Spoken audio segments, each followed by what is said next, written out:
अरिहंत सिद्ध सूरी उपाध्याय साधु सर्व अर्थ के प्रकाशी मांगलिक उपकारी है।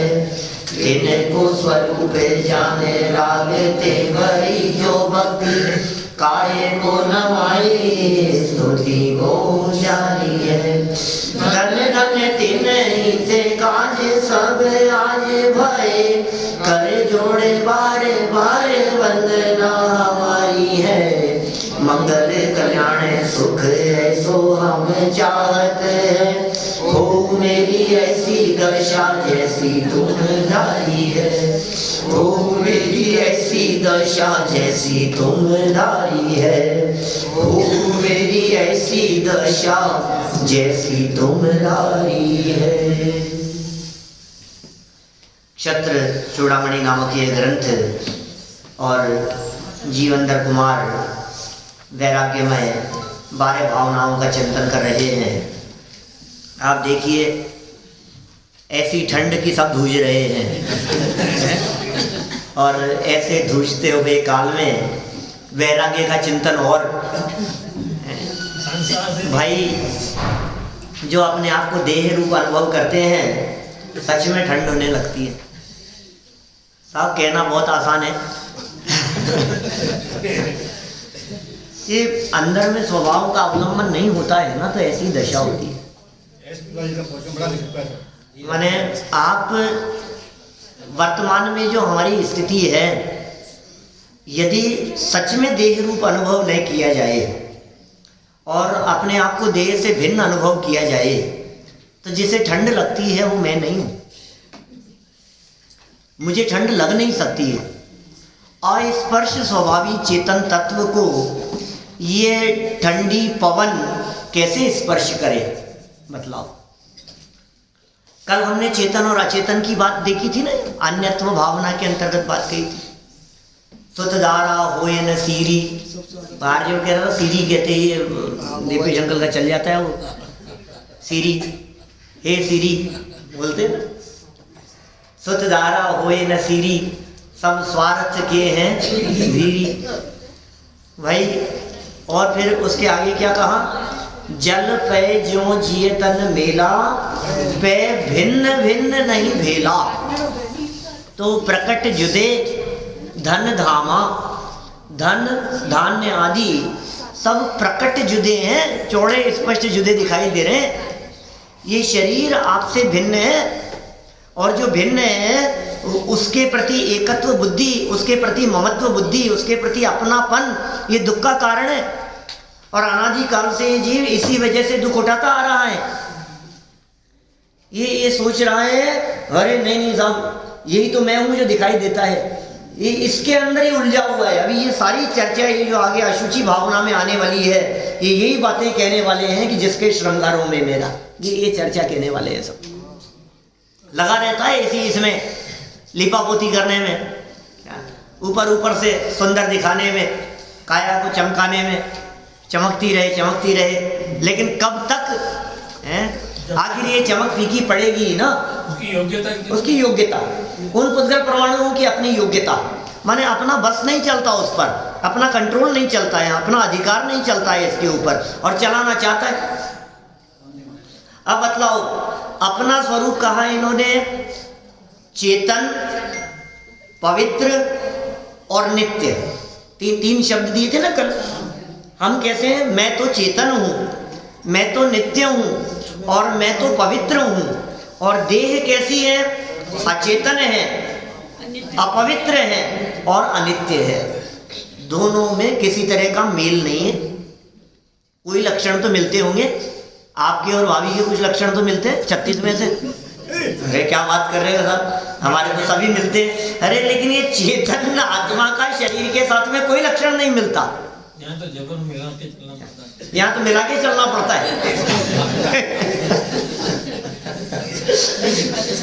ये देह के साथ में आत्मा का कोई लक्षण तो मिलता होगा।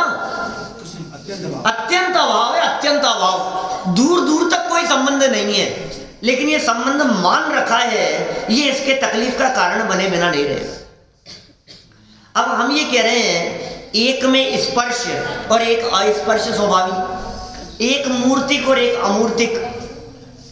ये हवाएं, ये ठंड, ये तन को तो स्पर्श कर सकती है, क्योंकि हवा में भी स्पर्श नाम का गुण है और शरीर में भी स्पर्श है, लेकिन आत्मा तो अस्पर्शी है। उस अस्पर्शी आत्मा को ये हवा कैसे स्पर्श करे? जब ये हवा मुझे स्पर्श नहीं कर सकती तो ये ठंड कैसे लगे? 1 डिग्री ये पारा, 1 डिग्री है सब, -1 तो नहीं है, -1 तो नहीं है, 1 डिग्री है तो क्या हुआ? देखो क्या कह रहे हैं यहाँ। अशुचि की बात शुरू करते हैं हम। बड़ी सुंदर चर्चा है इस अशुचि भावना के संदर्भ में। भावना भाव, भावना, भावना मतलब किसके लिए? पढ़ने के लिए, सुनने के लिए, चिंतन के लिए। भावना किसके लिए होती है? चिंतन के लिए, नहीं पाठ करने के लिए होती है। बारे भावना तो, अरे पाठ की चीज नहीं है बारे भावना। 5 मिनट और लगेंगे बस, बारे भावना का पाठ और कर लो, 2-3 मिनट से ज्यादा नहीं लगेंगे, बस पाठ करके आए। बारे भावना बाकी रह गया मेरे पाठ करना। अरे भाई ये पाठ की चीज नहीं है, ये जीवन की चीज है, ये चिंतन की चीज है, ये निरंतर विचारों में, चिंतन में, मंथन में चलने वाली चीज है। ये बारे भावनाओं का चिंतन निरंतर चलना चाहिए, निरंतर नॉन स्टॉप चलता रहे ये चिंतन, इसके लिए है ये बारे भावनाएं। सैकड़ों विद्वानों ने जैसा जैसा चिंतन स्वयं किया, उस चिंतन को पद्य में बांध दिया और पंक्तियों की रचना हो गई। हाँ, अब वो जो चिंतन है वैसा ही चिंतन हमारा भी हो जावे, इस भावना से हम इसे पढ़ रहे हैं। अपना चिंतन इस रूप बदल जावे। बात कहाँ तक हो चुकी? अन्यत्व तक की चर्चा कर चुके। 5 भावनाओं के नाम याद हो गए नहीं भैया? अनित्य, अशरण, संसार, एकत्व और अन्यत्व। 5 हो गए ना? आगे याद है? 5 तो हो गए। अनित्य, अशरण, संसार, एकत्व, अन्यत्व, बराबर। अब आगे आएगा अशुचि। 6 नंबर पर है अशुचि। अब देखो जरा बात क्या कहते हैं, यहां तक कैसे पहुंचे। चिंतन बढ़ रहा है एक डे बाय डे। ये जो 6 भावनाएं जहां तक कि हम ये आज चर्चा करेंगे, ये 6 भावनाएं वैराग्य उत्पन्न करने वाली। माने 12 भावनाओं को 2 टुकड़ों में बांट दिया। एक दिन कहा था शायद हमने, इन 12 भावनाओं को 2 टुकड़ों में बांट दिया। 6 अलग शुरू वाली और बाद वाली 6 अलग। शुरू वाली जो 6 है उनका चिंतन करने से वैराग्य जगता है। अरे यार आसार है सब, इनमें सुख नहीं है, इनमें शांति नहीं है, ये सब नष्ट होने वाले हैं, इधर से दृष्टि हटाओ, ये सब अशुचि हैं, अपवित्र हैं, दिमाग मत लगाओ इनमें। ये जो दृष्टि वहां से हटती है, ये वैराग्य उत्पन्न होता है शुरू की 6 भावनाओं में। और बाद वाली जो है 6 भावनाएं, वे तत्व से संबंध रखने वाली है, तत्व परक है। इसलिए परिभाषा बना दी गई, वैराग्य उत्पादक और तत्व परक चिंतन, उसका नाम है अनुप्रेक्षा। साध्य वैराग्य उत्पादक तत्व परक चिंतन का नाम अनुप्रेक्षा है। ठीक है, अनुप्रेक्षा माने भावना। ये चिंतन कैसे बढ़ा, यहां तक कैसे आए, पुनः 2 मिनट में देखें जरा अपन। ये जीव ऐसा सोचता है कि यार चलो 1 डिग्री ठंड है, अब इससे आगे माइनस में तो नहीं जाए, जितना है उतना तो रह जाए। जो संयोग हमारे को मिले हैं, जो सुविधाएं हमारे को मिली हैं, ये बनी रहे, ये सबसे फर्स्ट रिक्वायरमेंट है इसकी। डाउन नहीं जाए। जितने की एफडी है ना, तोड़नी नहीं पड़े, बढ़े चाहे नहीं बढ़े अलग बात है, लेकिन इतनी मेंटेन तो रहे। अपने पास जितनी संपत्ति है वो संपत्ति मेंटेन रहे, मतलब आगे पता नहीं जो कुछ भी हो, लेकिन जितना है वो पर्याप्त है, कोई बात नहीं। लेकिन आचार्य देव ने सबसे पहले बात कही अनित्य है भैया, तू ये परमानेंट बनाए रखने के विकल्पों में दुखी होगा, इसके अलावा कुछ नहीं होगा। तू देख ले बड़े बड़े राजा महाराजाओं को, कोई टिक नहीं पाया आज तक। इस धरती के ऊपर कौन ऐसा है जो बच पाया हो? कौन से ऐसे राजा महाराजा, ऐसे सम्राट, ऐसे योद्धा हैं जो बचे हो? कोई भी स्थिर नहीं है। वे रंग महल, वो सोने की लंका, वो कहाँ है? सब खत्म हो गए। कहाँ गए चक्री जिन जीता? इसलिए भाई साहब ये सब झूठी है सारी बातें। 6 खंड को जीत लेने वाले चक्रवर्ती जैसे सम्राट वे टिके नहीं। कहाँ गए वे लाखों हाथी, करोड़ों घोड़े? वे कहाँ चले गए? वे रत्न कहाँ चले गए? जन्म समय में रत्न जो बरसे उनमें से एक रतन नहीं चाहूं। मैं क्या चाहूं भगवान, तेरे पांच हुए कल्याण प्रभु एक बार मेरा कल्याण कर दे। रविंद्र का भजन है क्या? हाँ, बहुत उसी समय से ध्यान है पंक्तियां और क्या है। तो सुनो भाई मैं क्या कह रहा हूं, उनमें से क्या बच गया जिसे तुम बचाना चाहते हो? कहा भाई बात तो सच्ची कह रहे हो, भाई साहब बात तो सच्ची कह रहे हो, अनित्य है सब, बात तो सच्ची है। हमने जी जान से कोशिश की अपने दादाजी को बचाने की, फिर बचा नहीं पाए, दिन रात एक कर दी लेकिन बचा नहीं पाए। बात तो सच्ची है, अनित्य तो है, अनित्य तो है भाई साहब। तो कहा अनित्य तो है लेकिन फिर भी कोशिश तो की जानी चाहिए, कोशिश तो की जानी चाहिए साहब। तो कोशिश करने लगता है। तो फिर दूसरी बात समझाई, भैया अनित्य तो था, अशरण भी है, तेरी सारी कोशिशें बेकार चले जाने वाली है। इसलिए जैसे तेरा चिंतन बढ़ा वैसे भावना बढ़ा दी, अशरण की बात कहने लगे। तो इसको ये भी समझ में आ गई कि हाँ अशरण भी है, बात तो समझ में आ गई, अशरण बने की बात भी समझ में आ गई कि साहब मैंने बहुत कोशिश की आखिर संभालने की, लेकिन नहीं संभला तो नहीं संभला, तबीयत बिगड़ती चले गई। फिर कैंसर हो गया था उनके, फिर हमने संभालने की बहुत कोशिश की और फिर कितने भी संभाले फिर वो डे बाय डे वो बिगड़ते ही चले गए और अंत में तो चले ही गए, बचाने के प्रयास भी निरर्थक हो गए। अशरण भी है, अनित्य और अशरण जब दो बातें बतला दी अरुण जी भाई साहब, तो फिर ये कहता है कोई बात नहीं, सुख तो भोग लो, जब तक है तब तक तो भोग लो यार, क्या दिक्कत है। मालूम है बात सच्ची है कि ये दांत मुंह में रहेंगे नहीं, लेकिन जब तक है तब तक तो काम में लो, ये परमानेंट नहीं रहेंगे। तो फिर आचार्य देव ने बतलाया यार तू कौन से धोखे में है, इसमें सुखी नहीं है, सब झूठे हैं। कि नहीं साहब क्या बात कर रहे हो आप, कैसे झूठे, हमें तो सब सुख मिलता है हमारे को, कि बहुत बड़ी गलतफहमी में है। बता तुझे सुख कहाँ मिलता हुआ दिखाई देता है और हम जाकर के तलाश करें उसमें। चल चल जहाँ जहाँ तुझे लगता है ना सुख, वो रजाई में सुख है ना, क्या ये पड़ा रहे रजाई में, थोड़े समय बाद में हटाएगा तू, आफत लगेगी तेरे को। जहां जहां सुख लगता है जरा तू उस परिस्थिति को टटोल के देख, उसके नजदीक जाकर के देख, थोड़ी देर बाद में तुझे उकताहट दिखेगी, तुझे आफत नजर आएगी, तुझे ऐसा लगेगा छोड़ दो इसको, अरे यार बहुत हो गया यार, अब तो अब कब तक पड़े रहेंगे, अब तो उठो। इसका मतलब सुख नहीं है, इस संसार में किसी भी स्थान पर सुख नहीं है, किसी गति में सुख नहीं है, किसी काल में सुख नहीं है, किसी क्षेत्र में सुख नहीं है। विदेश क्षेत्र में भी आनंद नहीं है, चौथे काल में भी आनंद नहीं है, भोग भूमि में भी सुख नहीं है। और कल्प वृक्ष मिल जाए और चिंतामणि रत्न भी मिल जाए तो तुझे सुखी करने में समर्थ नहीं है। क्या कमी है भाई साहब, सब चीजें हैं आज अपने पास में घर में, फिर सुख कितना है, अरे साहब पूछो मत, हमारी हम ही जानते हैं हमारी अभी वो बात मत करो आप। तो महसूस होता है कि नहीं तेरे को, फिर भी ये सारी बात महसूस होते हुए भी कहता है देखो भाई आप कुछ भी कहो, हो चाहे नहीं हो, जितनी देर के लिए तब तक भोग लेने दो। तो आचार्य देव ने तुरंत डांट लगाई कि सुन, इसके कर्म का फल भोगेगा तब क्या होगा, फल नहीं भोगेगा क्या, इसका भुगतना किसको पड़ेगा, कौन भोगेगा, उसके बारे में तो विचार कर। क्यों अपना वर्तमान बिगाड़ कर भविष्य के लिए दुख के बीज बो रहा है। वर्तमान तो बिगड़ ही रहा है और भविष्य के लिए दुख के बीज भी बोए जा रहे हैं। क्यों कर रहा है तू ऐसा? नहीं साहब कोई बात नहीं, अब दुख आएगा तो कोई बात नहीं, सुख आते हैं दुख आते हैं, आते जाते सुख दुख में हमारा सारा परिवार है, सब मिल बांट करके खाते हैं, सब साथ साथ में, कोई बात नहीं। जैसी जैसी परिस्थिति आएगी सब मिल बांट करके झेल लेंगे। और जब संगठन होता है ना आपस में परिवार में, तो फिर तकलीफ और संकट भी आसानी से, बड़े बड़े संकटों को झेल जाता है व्यक्ति।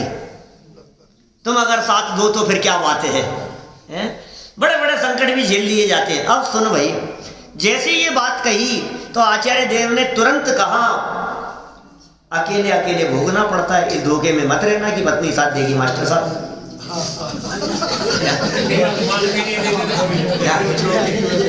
नहीं सच्ची बात है, बच्चे भी नहीं देंगे क्या? फिर आपका नाम लिया, हमारी भी कोई दशा, सबकी वही हालत है। कोई किसी का साथ देने वाला नहीं है, कोई साथ देवे ये कल्पना, झूठी कल्पना है। सब झूठे रिश्ते नाते हैं,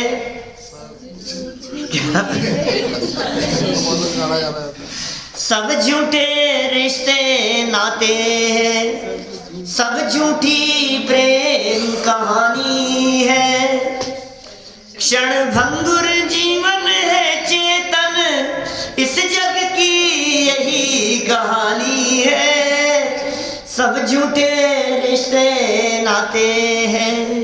बोलो और क्या है? अर्जुन और भीम सदृश योद्धा इस जगती तल पर आए थे। क्या सुना? भजन गाते नहीं होंगे? अर्जुन और भीम सदृश योद्धा इस जगती तल पर आए थे, अपनी यादों के स्वर्ण महल कितनों ने यहाँ बनाए थे, कल जुबा जुबा के किस्से थे, आज एक खंड हर के हिस्से हैं, जग के वैभव का हाल है ये, सब जीते जी के किस्से हैं। ये जग के वैभव का हाल है ये, सब जीते जी के किस्से हैं। क्या? सब झूठे रिश्ते नाते हैं, सब झूठी प्रेम कहानी है, क्षण भंगुर जीवन है चेतन, इस जग की यही कहानी है, सब झूठे रिश्ते नाते हैं। क्या और क्या है? ढलता सूरज उगता चंदा, इस जग को यह बतलाता है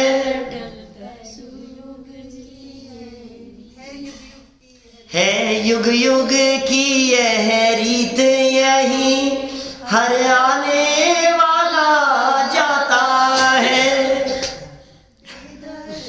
बेदर्द जमाने में चेतन, हम किस किस को फरियाद करें, जैसी करनी वैसी भरनी, क्यों व्यर्थ समय बर्बाद करें।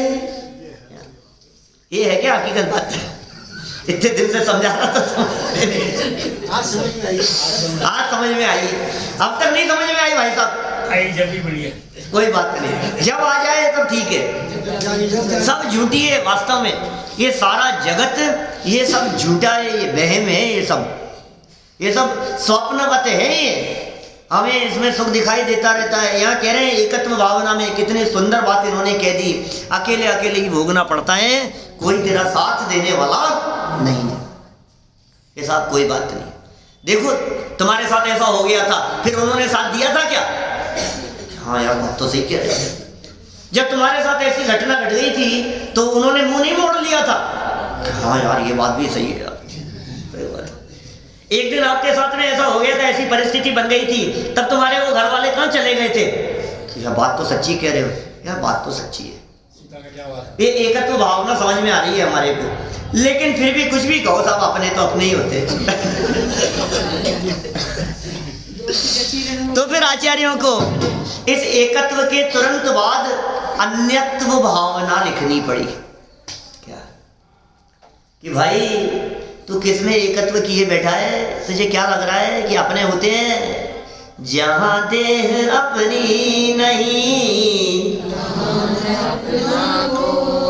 बोलो जब शरीर ही अपना नहीं है, तू कह रहा है अपने तो अपने ही होते हैं, तू कहता है काम तो बच्चा ही आएगा, तू कहता है कि ये होगा ऐसा ही होगा, ये शरीर भी तेरा नहीं है। यह बात अन्यत्व भावना के अंतर्गत विस्तार से समझाई गई। जब विस्तार से अन्यत्व भावना में ये बात कह दी गई तो इसके बाद समझ में तो आने लगी कि हाँ यार देखो संभालते संभालते भी शरीर चल नहीं रहा है। बात तो सही है। तो अपना कौन है? तो कोई अपना नहीं है। अभी कहेंगे आगे, अभी अपनेपन की बात नहीं कहेंगे। अपना कौन है? अपन ही अपने हैं। कोई अपना नहीं है, अपन ही अपने हैं। अभी जब इसको बार बार में ये बात समझाई, अन्यत्व की बात समझ में आ गई कि शरीर भी तेरा नहीं है, तू कहाँ पर पदार्थों में ममत्व किए हुए बैठा है, इस शरीर के प्रति ममत्व का त्याग कर। तो ये कहता है यार ये नहीं यार, फालतू की बात मत करो। अब ये शरीर से तो अपनापन नहीं तोड़ सकता हूं मैं, शरीर से अपनेपन तोड़ने की बात मत करो आप। तो आचार्यों ने कहा तू यदि शरीर के स्वरूप का एक बार गहराई से विचार कर ले तो शरीर के प्रति अपनापन टूटे बिना न रहे। तू विचार कर ले एक बार शरीर के स्वरूप के बारे में कि क्या बात करते हो साहब, इतना सुंदर शरीर इतना मेंटेन करके चलता हूं मैं। ऐसे ही थोड़ी ना, आज भी कोई व्यक्ति मेरे को देखता है तो यही कहता है कि 25-27 साल उम्र होगी आपकी, हम मान ही नहीं सकते 27 साल आपको प्रवचन करते हो गए। ऐसे कहते हैं, क्या बात करते हो आप, तो जवान दिखते हो अभी भी। बायोडेटा मांगते हैं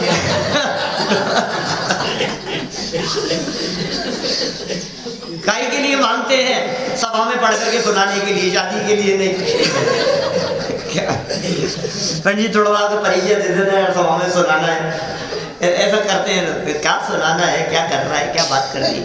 ये कहते हैं मेंटेन करके चलता हूं, तो कहते हैं तू विचार कर एक बार इस अशुचिता के बारे में, तो विचार कर इस देह के बारे में, इस देह के स्वरूप के बारे में।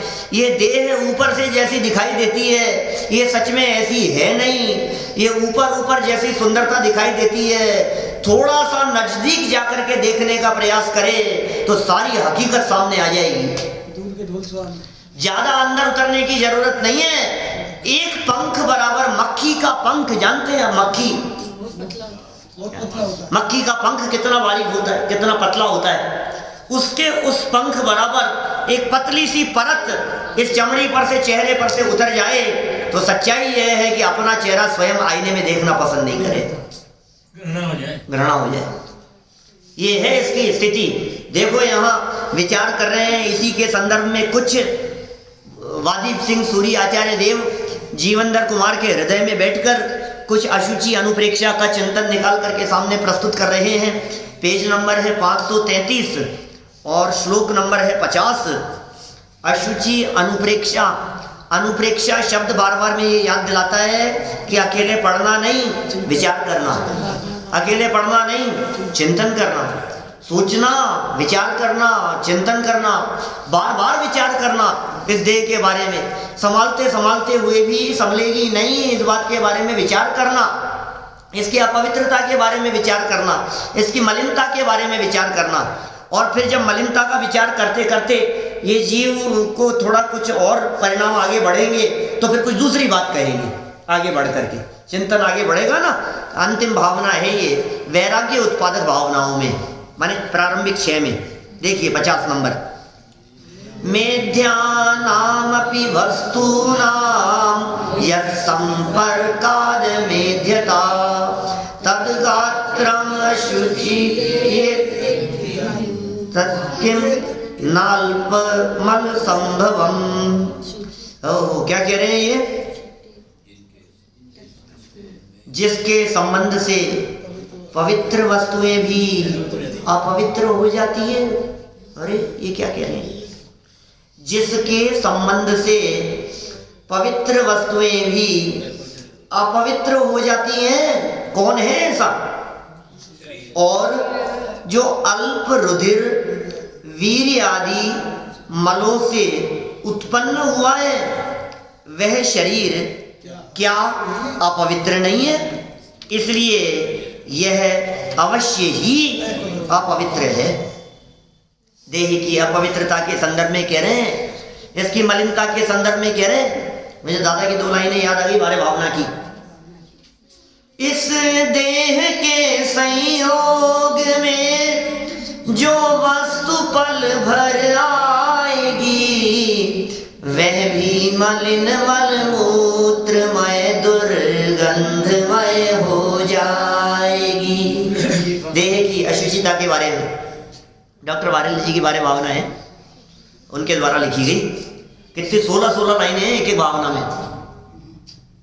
अनित्य भावना में 16 लाइनें, 2 लाइनों में पढ़ते हैं अपन तो 12 भावनाएं, माने 24 लाइनों में 12 भावनाएं निपट जाती है अपने यहाँ। तो उन्होंने 16 लाइनें एक एक भावना के संदर्भ में लिखी। सिर्फ 2 सुनाई है आपको यहाँ अशुचि के संदर्भ में। क्या क्या सुनाई है?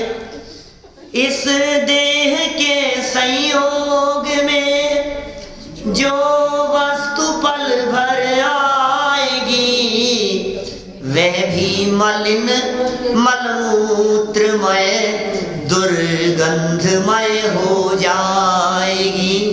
यही भावना है जो यहाँ वाजिद सिंह सूरी आचार्य कह रहे हैं। ये देह कितनी अपवित्र है कि इसके संपर्क में आया हुआ पदार्थ भी अपवित्र हो जाता है, पल भर के लिए अपवित्र हो जाता है। बोलो आप, मुंह के नजदीक आया, शरीर के समीप आया, सारे जगत में पवित्र कहलाता है जल। जल इतना पवित्र कहलाता है, जल के समान कोई पवित्र नहीं है। अरे जल की पवित्रता के संदर्भ में हमारे साहित्यकारों ने, पूजन लिखने वालों ने मुनिराजों के मन की उपमा दी है ना। मुनि मन सम उज्ज्वल नीर प्रासुक गंध भरा भरी कनक कटोरी धीर दीनीदार। 2400 श्री जिन चंद 24 स्कंद भगवान की पूजन है। क्या कहा, जल कितना पवित्र है। हे जिनेंद्र देव, ये जो जल आपके सामने लेकर के आया हूँ, ये जल कितना पवित्र है। मैं आपको इसकी पवित्रता के संदर्भ में क्या प्रमाण दूं। मैं ये कहता हूँ मुनिराजों के मन जितना पवित्र नीर आपके चरणों में समर्पित करने के लिए लाया हूँ। इसका मतलब मुनिराजों का मन कितना उज्जवल पवित्र होता है, उस पवित्रता की उपमा इस जल को दे रहा हूं मैं, जो इस कलश में लेकर के आया हूं। कितना पवित्र है ये जल। जल इतना पवित्र होता है कि कहते हैं ना, मलिन वस्तु हर लीन सब जल स्वभाव देव शास्त्र गुरु 3 है ना। क्या कहा, मलिन वस्तु हर लीन, मलिन वस्तु हर लीन सब हर लेत सब जल स्वभाव मल छीन। मल को छीन करके जल का स्वभाव ऐसा है जो मलिन वस्तुओं की मलिनता को निकाल देता है। यहां तक की बात कही जाती है कि जल कितना भी अपवित्र क्यों नहीं दिखाई देवे, लेकिन उसकी अपवित्रता वो आपके मल को धोने में काम कर जाती है। रोड पर चलते हुए यदि गाय का गोबर पैर में लग गया है और आपको पानी नहीं दिख रहा है कहीं भी, और कहीं किसी उसमें टब में, किसी बाल्टी में, किसी जगह पर गंदा पानी रखा हुआ है, गंदा पानी है, मलिन है वो पानी, तो भी आप क्या काम करते हैं, उस मलिन पानी से भी उस कीचड़ को धो देते हैं, वो धुल जाता है। ऐसा स्वभाव है जल का। गड्ढे में हो तो वो पानी भी आपके उस कीचड़ को धो देगा। इतना पवित्र जल का स्वभाव, तथापि एक क्षण मात्र के लिए भी वो जल आपके इस देह का स्पर्श करके निकले, अब बताओ वो जल किस काम का रह गया। शरीर के ऊपर डाला ना आपने, अपने माथे पर एक मग्गा डाल लिया, क्या पानी की कमी है ना जयपुर में? अब नहीं है। अच्छा, जब थी उस समय तो टब में बैठ के नहाते थे ना, फिर टब के पानी को दूसरी जगह काम में लेते थे, पानी को इकट्ठा करके, जिससे नहा लिए फिर उसी नहाए हुए पानी को इकट्ठा करके, अरे भाई नहाया हुआ पानी किसी और काम नहीं आता है क्या?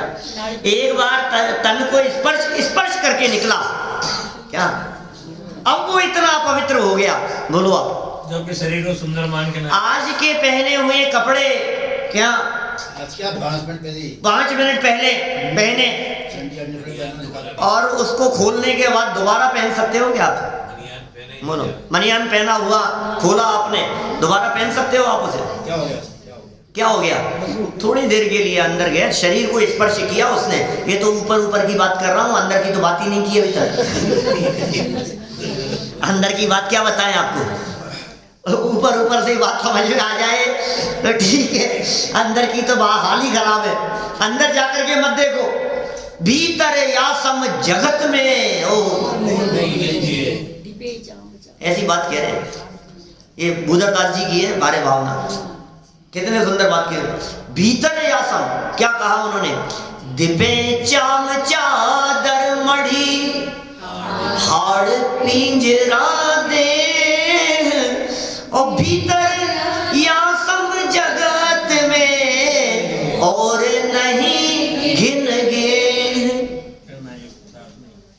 याद है? 12 भावना याद ही होगी, बचपन से बोलते आए हैं। मगर राजा राणा छत्रपति वाली उसमें छठी भावना है, अशुचि भावना के संदर्भ में कह दिया। ये क्या कह दिया? देख, कभी अर्थ का विचार किया है क्या? अर्थ विचार करते हैं क्या कभी? दिव्य, दिव्य माने दैदीप्यमान, चमकदार दिखाई दे रही। अरे चेहरे पर चमक, क्या तेज है आपके चेहरे पर, क्या तेज दिखाई देता है। दिव्य, चाम चादर मणि, दैदीप्यमान चमकदार चमड़ी की ये चादर ऊपर से मड़ी हुई है। परत, चाम चादर मड़ी। और किसके ऊपर है ये चादर? ये चादर किसके ऊपर बिछाई हुई है? हाड़ पिंजरा देह, हड्डियां, खून, मांस, मज्जा, अपवित्र पदार्थ, ये सप्त धातु, मलिन, ये जो यहाँ लिखी है सब, ये सब भरी है अंदर।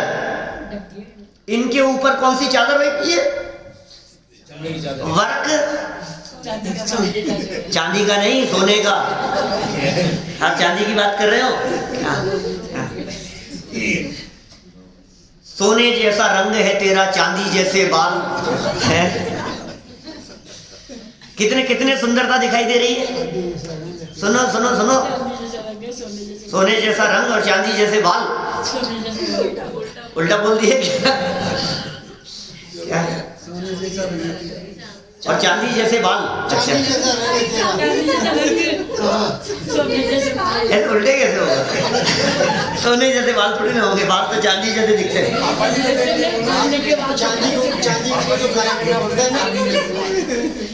चलो कोई बात नहीं, लेकिन ये जो धनवानपना दिखाई दे रहा है, ये ऊपर ऊपर का है, ये ऊपर ऊपर की चमक है। वर्क सोने का चढ़ा है गोबर की मिठाई पर, भीतर में गोबर है, गंदगी है, मलिनता है, और ऊपर से चादर चढ़ी हुई है किसकी? गोल्ड की। और क्या चमकदार दिखाई दे रही है। और पेश की आपके सामने, बोलो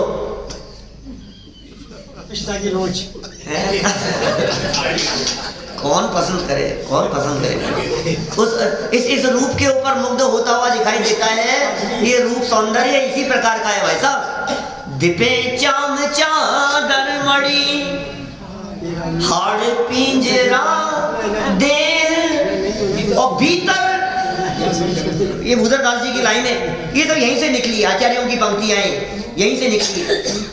भीतर यासम जगत में और नहीं घिनगे। सारे जगत में छान करके आओ, आपको इसके समान घृणित पदार्थ, घृणा करने वाला पदार्थ दूसरा कहीं दिखाई नहीं देगा। इससे दोस्ती करता है, बोलो, इससे दोस्ती करता है। सारे जगत में देख करके आओ, मलिन से मलिन, अपवित्र से अपवित्र पदार्थों को लेकर के आओ। हम तुमसे पूछते हैं, आखिर इस पदार्थ की ये दुर्दशा किसने कर दी है? 1500 रुपए किलो बताए थे ना कल, बादाम छिलके वाले। अच्छा, 1500 रुपए किलो बादाम खिला के देख लो। ऐसा लिखा उसमें, चर्चा कुछ इस तरह की आई थी, वाक्य तो अपने थे, अपन ने जब वो पढ़ा था सरवार सिद्धि, सरवार सिद्धि के अंदर अनित्य शरण संसारे कत्वन अथवा शुच्याश्रव संवर निर्जरा लोक बोध दुर्लभ धर्मस्वाख्या तत्वान चिंतन अनुप्रेक्षा, ये जो सूत्र की जब व्याख्या पूज्य पाद स्वामी ने की थी, वहाँ काफ़ी साल पुरानी बात हो गई, लगभग 14-15 साल हो गए, मतलब 2004-5 में चल रहा था वो, मुझे ऐसा ध्यान है 5 में सरवार सिद्धि चल रहा था उस समय, 5-6 और 7 तक चला शायद। तो उसमें जो इन भावनाओं की चर्चा आई, तो एक वाक्य उस समय पंक्तियों के आधार पर यह निकला था कि यह तन तो मल बनाने की फैक्ट्री है। ये तन, ये फैक्ट्री है, ये कारखाना है, इसमें क्या चीज बनाई जाती है? बोले इसमें आप कुछ भी रॉ मटेरियल डालो, फिनिश गुड्स क्या निकलेगा? मली निकलेगा, मली निकलेगा। इस देह के संयोग में जो वस्तु पल भर ध्यान देना, पल भर के लिए आएगी, वो कैसी हो जाएगी? वह भी मलिन मलमूत्रमय दुर्गंधमय हो जाएगी। इस अपवित्र देह के संयोग में बाहर से आने वाले पदार्थ भी जब मलिन हो जाते हैं, अपवित्र और गंदे हो जाते हैं, भीतर से स्पर्श करके बाहर निकलें, अंदर में जाएं, मुंह में जाए, निकाल करके रख नहीं सकते आप। सेकंडों के लिए आपने मुंह में रखा, कुछ सेकंड के लिए निकाल करके आप दोबारा धर नहीं सकते उसको बाहर। ये नहीं यार मुंह में रख तो लिया, अभी मन नहीं है। मुंह साफ करके चॉकलेट खा रहा था, बहुत बढ़िया तरीके से साथ ये चॉकलेट खा रहे थे और अचानक बीच में आया कि नहीं यार ये चॉकलेट तो लंबी चलेगी, बाद में खाना इसको तो निकाल के उसको धर दो, पहले खाना खा ले, ये बाद में खाना। नहीं कर सकते, नहीं कर सकते, ऐसा हो नहीं सकता। क्षण मात्र के लिए मुंह में रख करके निकाल नहीं सकते, क्षण मात्र के लिए भी निकाला नहीं जा सकता। अब देखो यदि 2-4 घंटे अंदर रह करके निकले तो, और 8-10 घंटे बाद निकले तो। ये साहब कैसी बातें कर रहे हो आप, अच्छी बातें करो थोड़ी सी, क्या गंदी बातें लेके बैठ गए यार। मैं नहीं कह रहा हूं, ये जो शरीर है, जिस तन को हम यहाँ लेकर के बैठे हैं, इस तन की वास्तविकता यही है, इस शरीर की वास्तविकता यही है, इसकी वस्तु स्थिति यही है। ये देखिए आप पढ़ो जरा यहाँ जो अभी हमने पढ़ा है, सरल अर्थ पढ़ते हैं, बातें वही दोबारा सरल अर्थ में। जिस शरीर के संपर्क से, पता नहीं यार किसके शरीर की बात कर रहे हैं, खुद के। जिस शरीर के संपर्क से पवित्र वस्तुएं भी अपवित्र हो जाती हैं, जो शरीर रज और वीर्य आदि मलों से उत्पन्न हुआ है, गर्भ में जहाँ जन्म लिया इसने, माता पिता रज वीरज मिलके बनी देह तेरी, मंगतराज जी की बारे भावना में लिखी है पंक्तियां। शरीर रज और वीर्य आदि मलों से ही उत्पन्न हुआ है, मल से उत्पन्न हुआ है, वह शरीर पवित्र कैसे हो सकता है? जिसका निर्माण मल से हुआ हो वो पवित्र कैसे हो सकता है? जिसकी संरचना मल के माध्यम से हुई हो वो पवित्र नहीं हो सकता। वास्तव में शरीर तो सदा ही अपवित्र है, सदा ही है अपवित्र। कब पवित्र हो जाएगा बोलो? अच्छा कौन से साबुन से नहाए जी? कौन से अच्छे पीएफ से, डव से? हाँ बोल ही रहा था मैं, अगला शब्द मेरा यही था। बोलो कौन से नहाए? बाबा रामदेव से नहाओ, रामदेव से नहा लो, कोई बात नहीं। बाबा रामदेव वाले से नहा लो, पतंजलि से नहा लो, जिससे भी नहाना हो।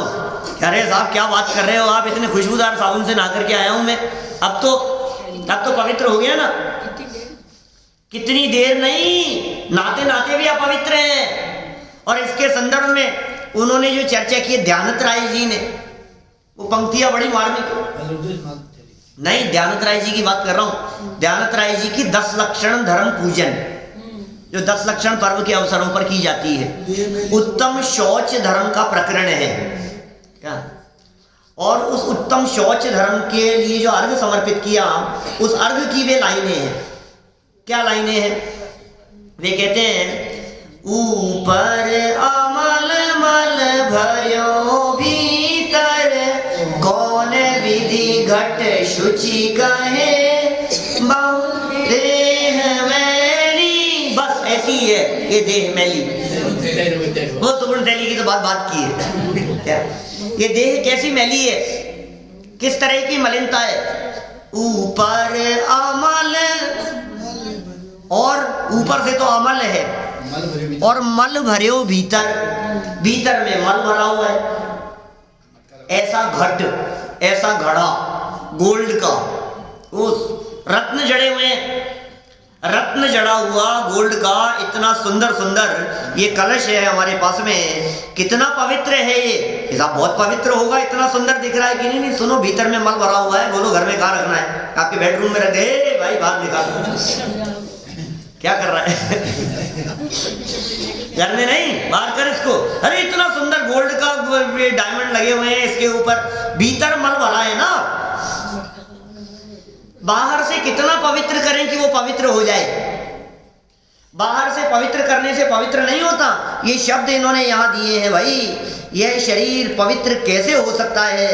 वास्तव में शरीर तो सदा ही ऑलवेज, हमेशा 24 घंटे नहाते धोते उठते बैठते, ऊपर से क्रीम पाउडर लिपस्टिक पॉलिश जो भी तुम्हें जो लपेटना हो ऊपर से लगाता रहे, और ऊपर से स्प्रे करता रहे उसका डीओ। कल बतलाया था, कल ही तो बात हुई थी अपनी। हाँ, कितना है अपवित्र, कितनी है अशुचिता इसकी कि ऊपर से पवित्र किया जाने पर भी यह कभी पवित्र हो नहीं सकता। इसका स्वभाव ही ऐसा ही है, इतना अपवित्र है यह शरीर, सदा ही अपवित्र है और अपवित्र ही रहेगा, अपवित्र ही रहेगा। वह कभी पवित्र नहीं हो सकता, अतः उससे विरक्त ही होना चाहिए। हिसाब गजब हो गया। इतनी अपवित्रता की बात करते हो आप, इससे कैसे विरक्त होने की बात की जाए?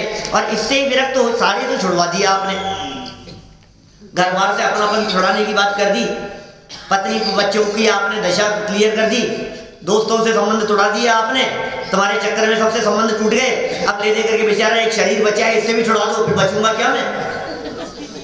बचेगा जी तू कि भाई दिस देह, this body minus dead body is equal to soul, आत्मा। वो जो आत्मा है वो क्या है कि इस शरीर से भिन्न एक तत्व है, देह में रहता हुआ भी देह से अछूता है, शरीर में रहता हुआ भी शरीर से भिन्न है, शरीर को स्पर्श नहीं करता।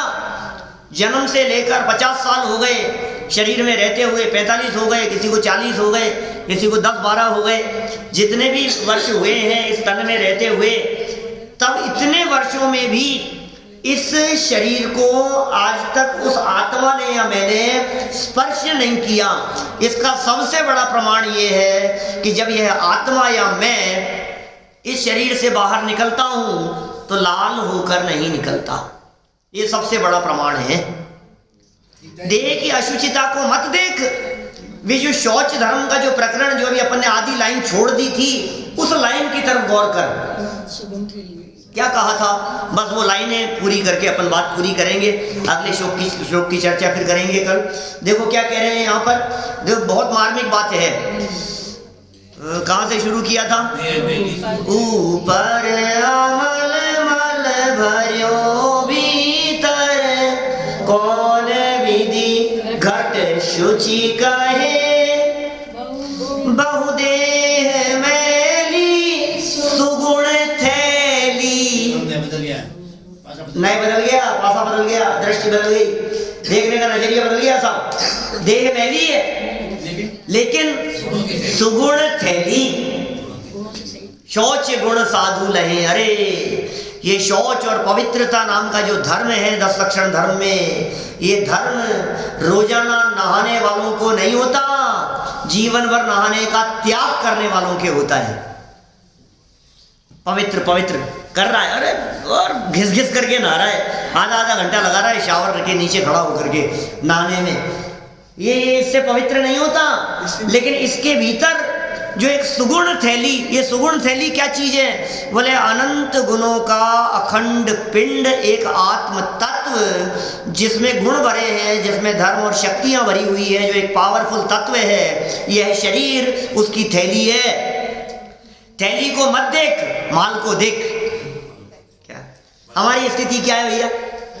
थैली को देखते हैं, अरे यार ये कैसा दिख रहा है, अरे यार इसकी तो शक्ल ही खराब है, अरे यार ये तो क्या बीमार है, अरे यार इसके शरीर में से दुर्गंध आ रही है। कि सुन सुन सुन, तन को मत देख, थैली को मत देख, माल को देख। माल को देख। वो अष्टावक्र याद आता है क्या आपको? क्या सब जगह से मुड़ा हुआ जिसका शरीर था अष्टावक्र, 8 जगह से मुड़ा हुआ शरीर, ऐसे ऐसा मुड़ा, आप कल्पना नहीं कर सकते उसकी शरीर की कैसी स्थिति होगी। विद्वान था बहुत बड़ा, सभा में पहुंचे, विद्वानों की सभा लगी हुई थी, और राज दरबार में जैसे ही पहुंचे और उसके शरीर को देख करके राज दरबार में बैठे हुए लोग सब हंसने लग गए। शरीर ही इसी तरह का था कि एकदम देखते ही हंसी फूट पड़े, ऐसे शरीर की हालत थी। और सब विद्वानों के बोलने के बाद जब उनका बोलने का नंबर आया, राज दरबार में बैठे हुए, और उन्होंने वहां खड़े होकर जैसे ही संबोधन शुरू किया और कहा, पहला ही शब्द जो बोला कि हे चमारों, चमार कहकर के संबोधन किया, सबके सब एकदम चेहरे सबके ऐसे हो गए कि ये क्या सभ्यता है, ये विद्वानों की सभा में हमें गाली दी जा रही है। लेकिन उन्होंने अपनी बात को स्पष्ट करते हुए कहा कि इस तन रूपी चमड़े की परख करने वाले जो होते हैं वे चमारी होते हैं। ये चमड़ा है, चमड़े की परख किसे? चमार को। तुम किससे देखते हो? विद्वान की विद्वत्ता उसकी देह से नहीं है, उसके ज्ञान से है, उसके वैराग्य से है, उसके संयम से है, उसकी साधना से है, उसकी महिमा, उसने जो साधना की है। तुम अंदर से देखो, अंदर की योग्यता से देखो, बाहरी तन से मत देखो। ये तन मलिन है, ये तन अपवित्र है, लेकिन इस तन में रहने वाला, तन से भिन्न एक जो तत्व अंदर में विराजमान है वो परम पवित्र है। देह की मलिनता उस आत्मा को अपवित्र करने में समर्थ नहीं है, उसकी पवित्रता को देखो। ये अशुचि भावना में संदेश दे रहे हैं। अतः उस देह से, जिस देह में ये सब अपवित्रता है, इससे विरक्त हो जाने में ही सार है। हम सभी इस देह से विरक्त होकर अपने स्वभाव का चिंतन करें। इसी भावना से ये चर्चा को, अभी की चर्चा को यहीं